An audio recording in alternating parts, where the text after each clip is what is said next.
కుత్బుల్లాపూర్ నియోజకవర్గంలోని గాజుల రామారంలో హైడ్రా కూల్చివేతలు చేపట్టింది. భారీ పోలీస్ బలగాలతో అక్రమ నిర్మాణాలను హైడ్రా కూల్చివేసింది. గాజుల రామారంలోని సర్వే నంబర్ 307లో కలెక్టర్ పర్యటించారు.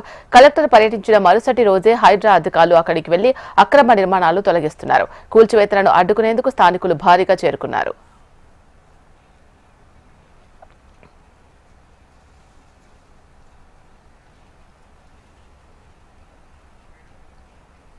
కుత్బుల్లాపూర్ నియోజకవర్గంలోని గాజుల రామారంలో హైడ్రా కూల్చివేతలు చేపట్టింది. భారీ పోలీస్ బలగాలతో అక్రమ నిర్మాణాలు హైడ్రా కూల్చివేసింది. దీనికి సంబంధించి పూర్తి సమాచారం మా ప్రతినిధి ఆర్కే అందిస్తారు. ఆర్కే, చెప్పండి.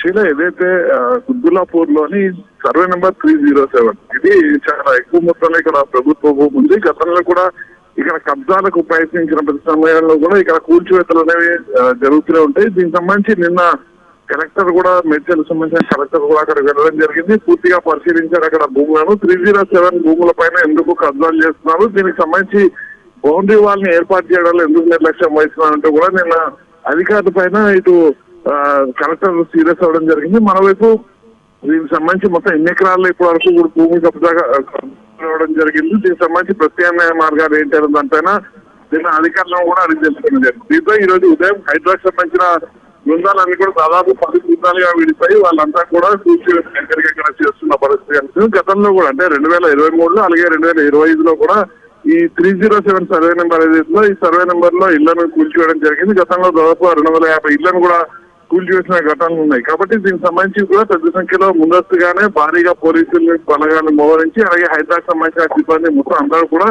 కూల్చివేతలను అయితే చేయడం జరుగుతుంది. మొత్తం 10 బృందాలుగా విడిపోయి వాళ్ళు ఎక్కడికెక్కడ కూడా ఈ కూల్చివేతలను అయితే చేపట్టడం జరిగింది. మరోవైపు స్థానికులు మాత్రం దీనిపైన తీవ్ర ఆగ్రహాన్ని వ్యక్తం చేస్తున్నారు. దాదాపుగా 1-2 లక్షలకు మేము ఇక్కడ ఇల్లు కొడుతున్నాము, ఇన్నేళ్లు లేనిది ఇప్పుడు ఎందుకు వచ్చి చూపిస్తున్నారు అంటే కూడా హైదరాబాద్ సిబ్బంది పైన అయితే వాళ్ళంతా కూడా రెచ్చిపోవడం జరుగుతుంది. అయినప్పటికీ కూడా ఏ ఒక్కరిని కూడా లోపలికి అలౌ చేయకుండా మొత్తం జేసీబీలను మోహరించి కూల్చివేతలు అయితే కొనసాగుతున్నాయి. ఈ ఉద్రిక్తతలు గతంలో ఏదైతే మేలో అంటే ఈ ఏడాది మేలో ఇదే ప్రాంతంలో కూల్చివేతలు జరిగిన సమయంలో పెద్ద ఎత్తున స్థానికులు వచ్చి కొంత గందరగోళ వాతావరణం సృష్టించే ప్రయత్నం చేయడం జరిగింది. కాబట్టి ఈసారి అలాంటి పరిస్థితులు లేకుండా ముందుగానే ఎక్కడికెక్కడ కట్టడి చేస్తూ ఏ ఒక్కరిని కూడా లోపలికి రాకుండా ప్రస్తుతానికైతే కూల్చివేతలు అయితే కొనసాగుతున్నాయి. భారీగా పోలీసులను అయితే మోహరించడం జరిగింది. Sheela, right. Thank you RK.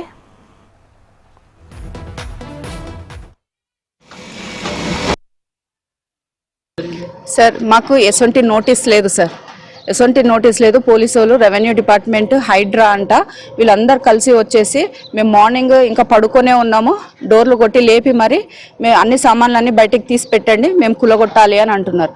మేము అదే షాక్లో ఉన్నాం. అసలు ఏంది, ఎందుకు కులగొడతారు ఏంది అనేది కూడా మాకు ఒక్క నోటీస్ కూడా లేదు.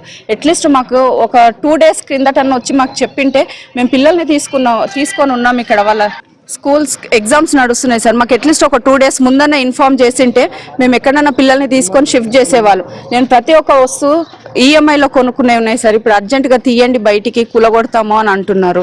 మరి మీరే మాకు న్యాయం చేయాలి. హౌస్ నెంబర్స్ వచ్చింది, కరెంట్ బిల్ ఇచ్చారు. మేము 5 years నుండి ఉన్నాం సార్, 5 years నుండి ఉన్నాము. మేము ఆల్రెడీ కొనేటప్పుడే అడిగినాము.